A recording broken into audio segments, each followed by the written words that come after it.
Estamos de volta e vamos falar agora do Rio Grande do Sul. Segundo o governo federal, são 95 mortes e mais de 131 pessoas desaparecidas. 80% das cidades do estado foram afetadas pelas chuvas. Nas últimas 24 horas, o rio Guaíba baixou 15 centímetros, mas mesmo assim, os níveis ainda são preocupantes. Ontem, o ministro da Agricultura e Pecuária, Carlos Fávaro, liderou a primeira de uma série de reuniões com a Federação da Agricultura do Estado do Rio Grande do Sul, a FARSU, e mais de 100 sindicatos rurais do estado. Esse é um esforço conjunto para adotar medidas de reconstrução da agropecuária gaúcha. A FARSU apresentou um panorama dos impactos no estado, destacando danos significativos em várias fazendas e também silos, afetando então até mesmo a produção armazenada. Como é possível recuperar essa área de produção do estado? O que fazer para minimizar os impactos das chuvas desse porte no futuro? Quem vai falar com a gente sobre tudo isso é o Rafael de Souza Timbola, que é perito ambiental da Sanear Ambiental, desculpa. Rafael, seja muito bem-vindo ao nosso programa. Muito obrigado, boa tarde a todos os ouvintes.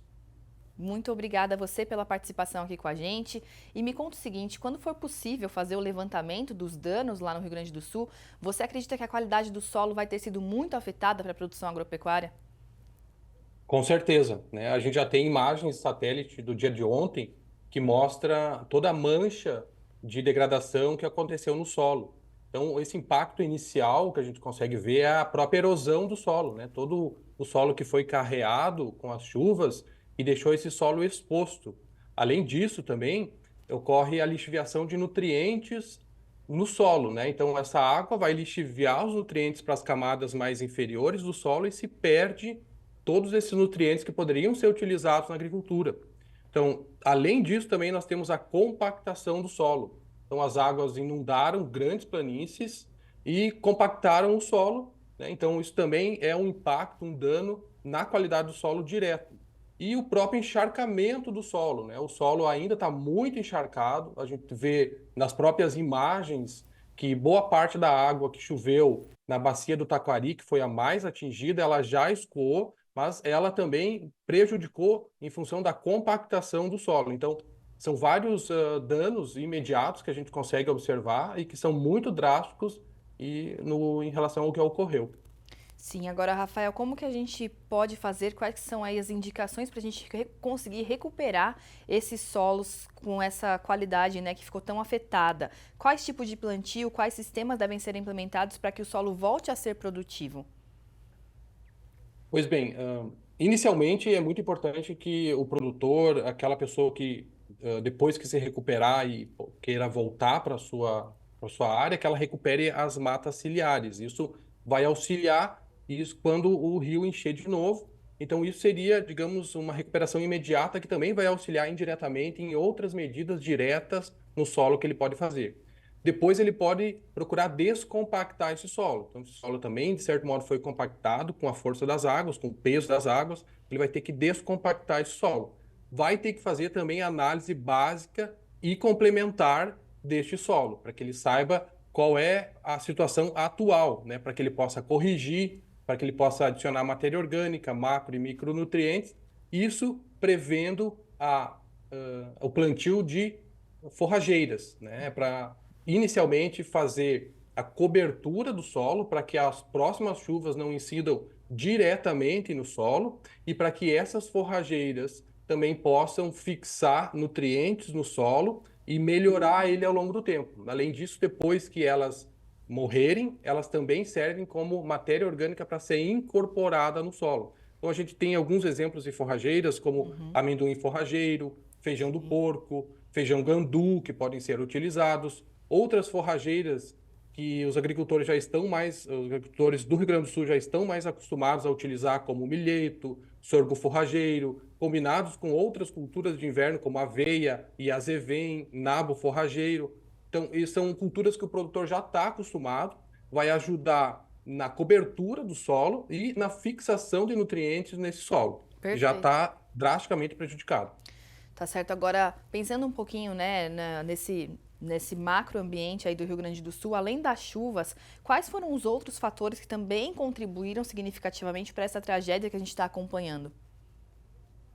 Exatamente, são vários fatores.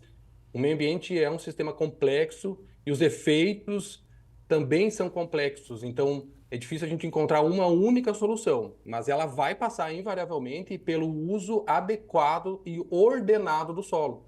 Onde antes não tinha população inserida, quando ocorria eventos dessa magnitude, não se tinha o mesmo efeito, porque as pessoas não estavam ali, a gente não tinha essa percepção. Hoje, muito das várzeas estão ocupadas.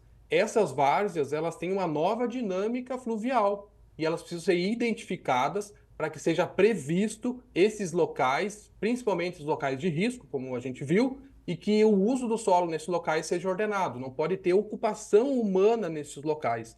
Talvez, no máximo, agricultura, né, já sabendo que pode ocorrer perdas, mas as pessoas não podem mais ocupar essas regiões. Então, o uso do solo, o planejamento para um uso correto é fundamental. Também importante ter a drenagem desse solo, a drenagem desse território, ela tem que ser revista, porque muitas drenagens podem convergir para certos pontos e isso agrava o problema.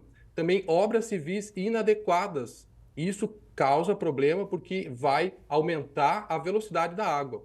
Então tem que ser feito todo um gerenciamento, tem que ser feito um novo conhecimento sobre o que a gente está vivenciando, para que a gente possa, então, fazer planejamento das áreas de risco. A gente já sabe quais são as áreas de risco, porque elas estão se repetindo cada vez mais. Então, a partir disso, a gente mapeia essas áreas, apresenta o que deve ser o ideal para a ocupação daquele solo, priorizando minimizar ao máximo impactos na vida humana.